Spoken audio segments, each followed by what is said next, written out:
اگر ہم اپنے گھر کو صاف نہیں کریں گے تو کتنا گندا ہو جائے گا، اور صاف کریں گے تو چمکدار ہو جائے گا۔ دل تمہارا گھر ہے، اس کو اللہ نے اپنے لیے پسند کیا ہے، اس کو صاف کرو صبح بھی شام بھی۔ یا اللہ میں کسی سے ناراض نہیں۔ اگر تم اس مجمع میں ایسے لوگ بیٹھے ہو جو کسی سے تم بولتے نہیں ہو، بھائی بھائی ہے، دوست ہے، میاں ہے، بیوی ہے، چاچا ہے، بھتیجا، آپس میں اگر تم کٹے ہوئے ہو، ہاتھ جوڑتا ہوں اٹھتے ہی صلح کر لو، چونکہ میرے نبی کا فرمان ہے جب دو مسلمان آپس میں لڑ پڑیں اور بات نہ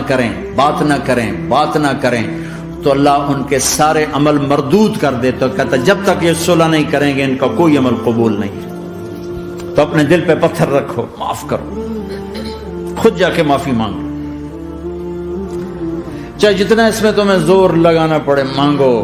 اللہ کی قسم میرے نبی کا فرمان ہے معاف کرنے سے عزت گھٹے تو مجھ سے لے لو۔